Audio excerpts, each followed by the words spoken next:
Hello and welcome to Byjus Exam Prep IAS. Let's get started and look into our daily quiz. Before we start with the practice questions for the day, we have two important announcements. The first is in reference to Target Prelims 2023. As part of this initiative, today's session would be with respect to Indian polity.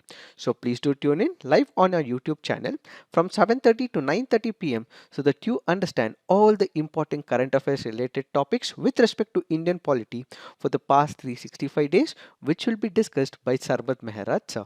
The second announcement is with respect to the workshop.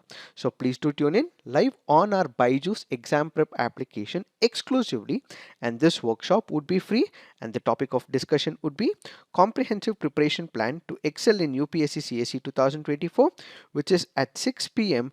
on 29th of April. This will be exclusively on the Byjus Exam Prep application. Link will be given in the description box. Give the necessary information and you would be able to attend this free workshop. Let's get started and look into the first practice question. With respect to manufactured sand, also called as M sand, which of the following statements are correct? Manufactured sand is produced from hard granite stone by crushing. M sand may contain large quantities of microfine particles than natural sand. Which of the statements are correct? The answer to this is both. Why have we taken this practice question? Because this article on the Hindu makes a reference to M sand or the manufactured sand as an alternative to natural or the river sand. Let us try and understand what is this concept of manufactured sand. What is this manufactured sand? As the very name denotes, we are manufacturing the sand. So basically, it is an artificial way of crushing hard stones into small sand-sized angular shaped particles so that this can be used as an alternative to the natural sand or the river sand. What is the need of this M sand? When we look at the current global economy and also with respect to India and the urbanization that is taking place, what we have is huge number of construction that takes place in the urban level. So what we are seeing is exploring areas of urbanization. So when we speak about urbanization, one of the important concepts that comes into picture happens to be the buildings. So for the buildings, what we also require is the sand for the construction, but then of late, because of the increased urbanization, we are also exploiting the riverbed. We are extracting the sand as well, and ultimately, what it leads to is the erosion of the river. So, in order to prevent it, in order to ensure that there is sustainability of the river, in order to ensure the future generations also have apt amount of it, and to ensure sustainable development, an alternative to the river sand or the natural sand happens to be the M sand. So M sand or the manufactured sand happens to be an alternative to the river sand or the natural sand. What are the benefits? One, it will have the superior strength. It has high compressive and flexural strength, and at the same time it will require very less cement consumption as well. If it is natural sand, what it will require is more cement, but when it comes to the M sand or the manufactured sand, it will consume less cement in comparison to the natural sand. However, do note there happens to be a disadvantage with respect to M sand, and that happens to be it may contain large quantities of micro fine particles than the natural sand, and this at times can also reduce the strength of the M sand. These are some of the important pointers with respect to manufactured sand. Now let's look into the next practice question. Consider the following statements with respect to breach of privilege. The powers, privileges, and immunities of either House of the Indian Parliament and of its members and committees are laid down in 105 of the Indian Constitution. A member of the House can raise a question involving a breach of privilege with the consent of the whip of the political party. A person found guilty of breach of privilege or contempt can be reprimanded, warned, or sent to prison. Which of the statements given above are correct? The answer to this is 1 and 3 only. Why have we taken this practice question? Because this article on the Hindu makes a reference to breach of privilege, which is why we have taken this practice question. Let us try and understand what are these statements. When you look into the first statement, the powers, privileges, and immunities of either house of the Indian Parliament and its members is mentioned in Article 105. Yes, this is right. As part of the assignment, you have to put on the comment section which is the state equivalent of it. What happens in Parliament is given under Article 105. What happens in state legislative is given under which article is what you have to put on the comment section. First statement is right. When you look into the second statement, a member of the House can raise a question involving a breach of privilege with the consent of the presiding officer. So it will be the speaker in the Lok Sabha, the chairman in the Rajya Sabha, and this has got nothing to do with the whip of the political party. So here the presiding officer's consent would be required, permission would be required, and at the same time the speaker or the chairman can also take suo motu action as well. So second statement is wrong. When you look into the third statement, a person found guilty of breach of privilege or contempt can be reprimanded, warned, or sent to prison. Yes, this statement is also right. So what is this breach of privilege? Let's say for example, when it comes to the parliamentarians or when it comes to the legislative assembly, you have the legislators who are given certain privileges. Let's say for example, they would be able to speak in the parliament or in the state assembly, and if they so speak within the parliament or the state assembly, they shall not be prosecuted. They shall not be taken to the court of law as well. One is that happens to be a privilege. So if any person who has this privilege, if he violates it, if he breaches it, if he violates in terms of the decorum of the house, that is what is called as breach of the privilege. So the privilege is given to the parliamentarians and they are misusing it, breaching it, violating it, that becomes the breach of the privilege. So when that happens, any other member would be able to put up right in front of the presiding officer, the speaker or the chairman, and ultimately it will be referred to the committee of the privileges. If they so decide that this person has violated, then they can be reprimanded, warned, or sent to prison. Now let's look into the next practice question. Which of the following statements are incorrect with respect to Mount Annapurna? It is a mountain situated in Annapurna mountain range of Gandaki province, north central Nepal. It is the 10th highest mountain in the world. Which of the statements are incorrect? Do note, it is asking for the incorrect statement. So the answer to this is none. Why? Because both the statements given here are right. Why have we taken this practice question? Because this article on the Hindu makes a reference to Mount Annapurna, which is why we have taken this practice question. And do note, both the statements are right.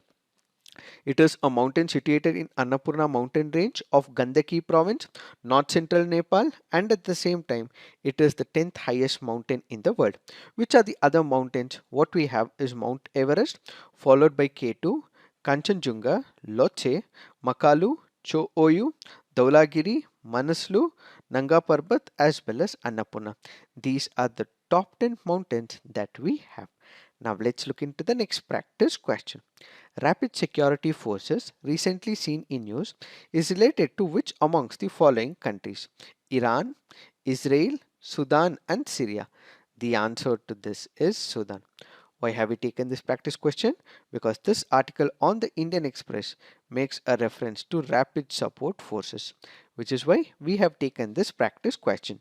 So UPSC may ask a question that since this is been news and we did also have one of the operations that was conducted by the Indian government to evacuate Indians from Sudan, this can also be asked as well. So the rapid support forces is with respect to Sudan. Although formally established in 2013, the rapid support force can trace its root to the Janjaweed militants, a group of Arab tribes primarily based in Western Sudan, including the contentious region of Darfur. So there can be another question with respect to places in news. Where is Darfur located? Is what UPSC can once again ask. They were first armed and organized in the early 1980s to help the government expand its influence in the neighboring civil tone chart. Janjaweed militants, who called themselves horsemen, came into global prominence in 2003 when they helped the Sudanese government quell a rebellion by the peasants in Darfur.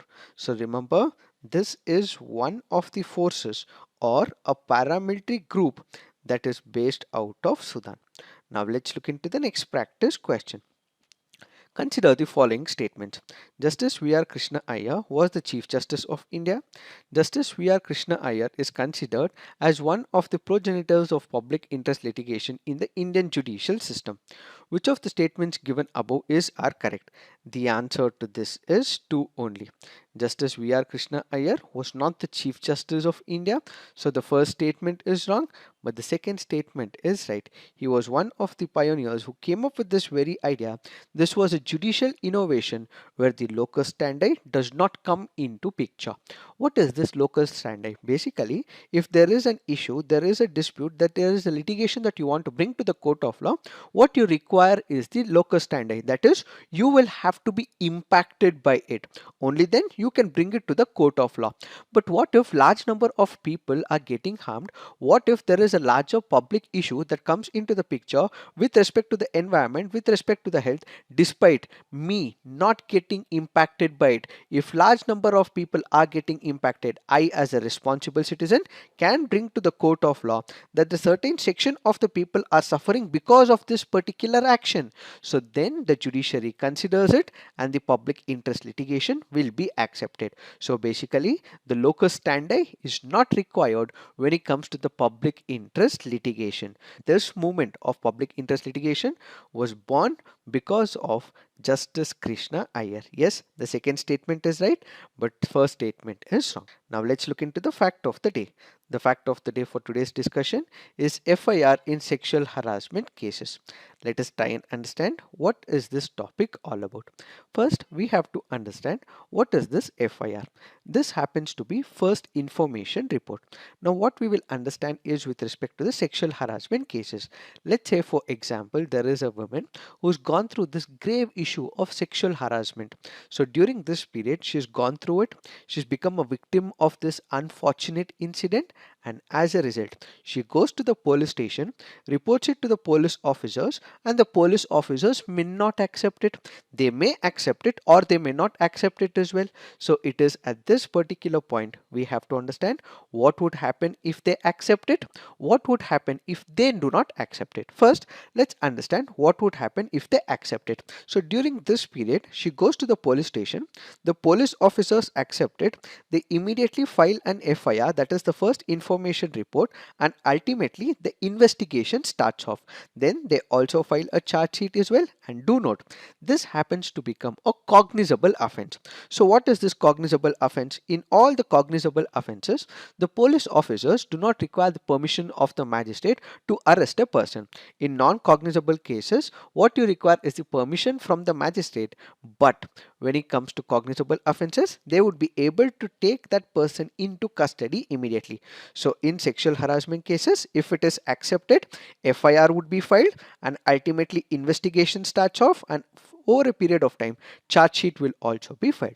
What if this particular case is not accepted? So a woman goes to the police station, she reports this unfortunate event, and over a period of time, the police officers do not accept it. So what are the alternatives that I have? So this woman can immediately go to the superintendent of police. So the superintendent of police can be given this particular letter and an information, and the police superintendent of police will ultimately investigate it, or he may also give an order for the police officer from a police station to investigate as well. So if the police officer in a requisite area do not accept it, then directly approach the superintendent of police for that particular region. So this is an alternative that we have. But is it compulsory? Yes. For all sexual harassment cases, it is compulsory for the police officer to register an FIR. In fact, we also have 2012 report as well. When you look into the 2012 report, what we have was the Justice J.S. Verma committee. This J.S. Verma committee went on to say that if there is a cognizable offense, it immediately will have to be reported, and ultimately the sexual harassment cases will have to be taken up by the police officers. In fact, on the recommendation of Justice Verma committee, section 166A was inserted in the criminal law amendment of 2013, which said that if a public servant fails to record any information given to him in relation to cognizable offense, rigorous imprisonment for a term of minimum 6 months and and maximum 2 years can also be given as well. Since sexual harassment also means it's a cognizable offense, if they do not take up the FIR, in that case they can also be penalized as well. This is what we have to understand with respect to FIRs in sexual harassment cases. So this is it for today. Thank you for watching. All the best.